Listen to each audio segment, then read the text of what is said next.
Can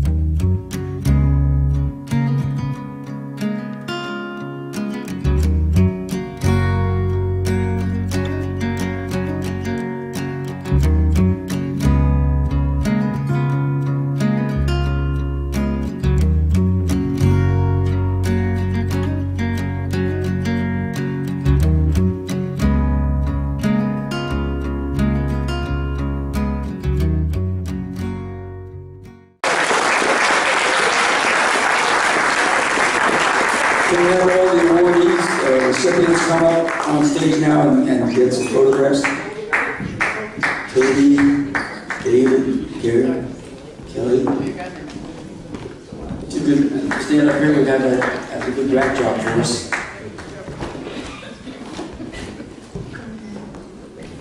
We can move right into the quotation readings after this.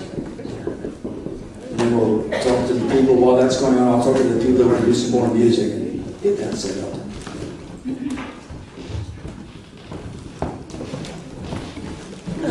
Who's taking pictures? Who's on that assignment?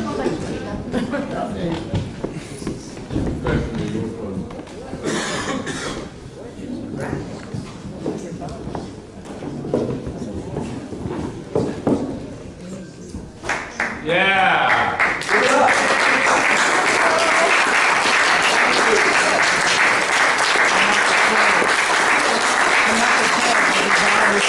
We need to get behind these people.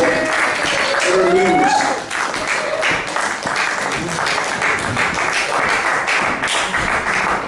We get behind either mic and take turns reading from Tom Paine, Quotations.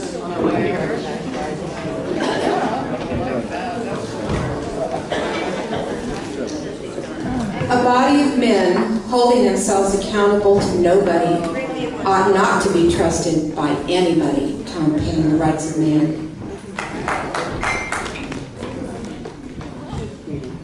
Tom Paine wrote pamphlets, he wrote tracts, he wrote songs, he wrote plays, he wrote poetry. He even wrote the instructions for how to build a bridge. This is a poem by Tom Paine called The Tale of the Monk and the Jew. He was a deist, as many of the founding fathers were. They were against organized religion of the papist type and other type, but believed in a God, usually that was a Newtonian kind of universe where the world got wound up by God and was left to its own devices, not a God that was watching everything. He was not very happy with the papists, who were the Roman Catholics or other organized religion people. An unbelieving Jew one day was skating o'er the icy way, which being brittle let him in, just deep enough to catch his chin. A long habit of not thinking a thing wrong gives it a superficial appearance of being right, by Thomas Paine. And I just wanted to add that Thomas Paine's words inspired a struggle for freedom in another country that hasn't been mentioned, Ireland. And there was an uprising in Ireland in 1798. It failed, but they continued to read his words throughout the 1800s. And this year, we will celebrate the 100th anniversary of the successful uprising in Dublin in 1916. So that's in March of 1916. His words.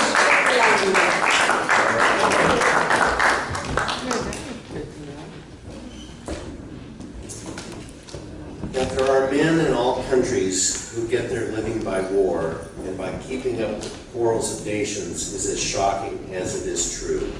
When those who are concerned in the government of a country make it their study to sow discord and cultivate prejudices between nations, it becomes the more unpardonable. That, of course, is from The Rights of Men.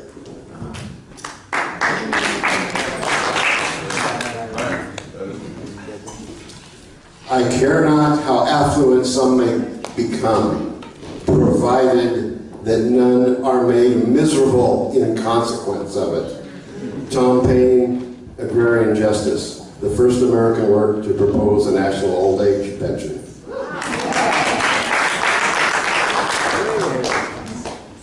Teach government humanity.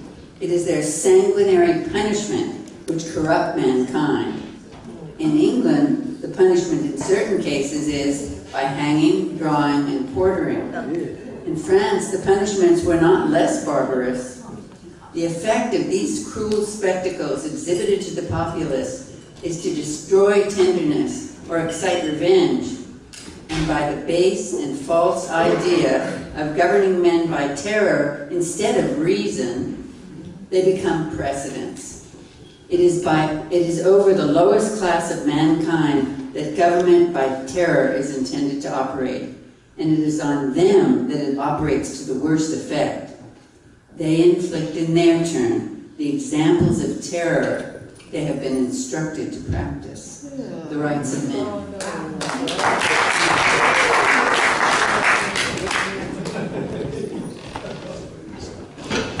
This one is, man did not enter society to be worse off or to have fewer rights, but rather to have those rights better secured. His natural rights are the foundation of all his civil rights. Thomas Paine, The Rights of Man. I just want to add that there is a small memorial to Thomas Paine in New Rochelle, because my uncle used to live there, and I used to see it when I visited him, my uncle. So it isn't all that, I mean, it isn't that there isn't any. Where is it at? New Rochelle, New York. Where he died. Westchester County. And why there? That's where he died. That's where he died. That was where his property was. It's above the Bronx. Don't worry.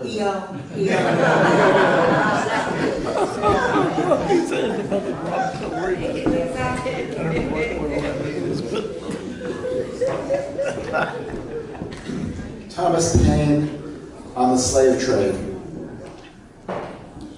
The managers, the trade themselves, and others testify that many of these African nations inhabit fertile countries, are industrious farmers, enjoy plenty, and lived quietly, averse to war, before the Europeans debauched them with liquors and bribing them against one another, and that these inoffensive people are brought into slavery by stealing them, tempting kings to sell subjects, which they have no right to do, and hiring one tribe to war against another in order to catch prisoners. By such wicked and inhuman ways, the English are said to enslave towards 100,000 yearly, of which 30,000 are supposed to die by barbarous treatment in the first year, besides all that are slain in the unnatural ways excited to take them. So much innocent blood have the managers and supporters of this inhuman trade to answer for to the common Lord of all.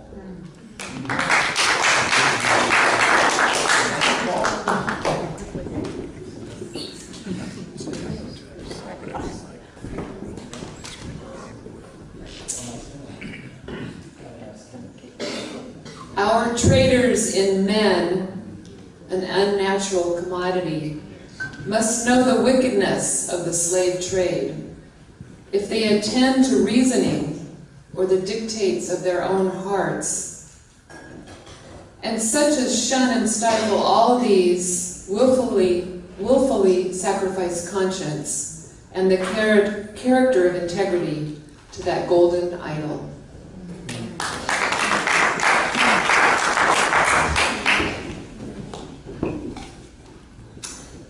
To Americans, that some desperate wretches should be willing to steal and enslave men by violence and murder for gain is rather lamentable than strange. But that many civilized, nay Christianized people should approve and be concerned in the savage practice is surprising, and still persist, though it has been so often proved contrary to the light of nature, to every principle of justice and humanity, and even good policy, by a succession of eminent men and several late publications.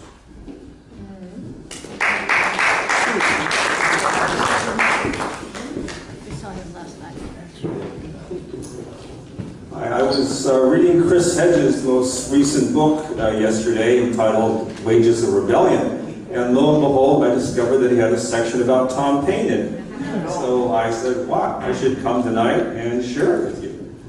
So there's just a little bit of the, I think 6 pages he wrote about Tom Paine. Tom Paine understood that despotic regimes, and here the corporate state serves as contemporary example, make war on reason and rational thought. They circumscribe free speech and free assembly. They marginalize and silence critics. They seek to subjugate all institutions to despotism, or in our case, corporate power. They use propaganda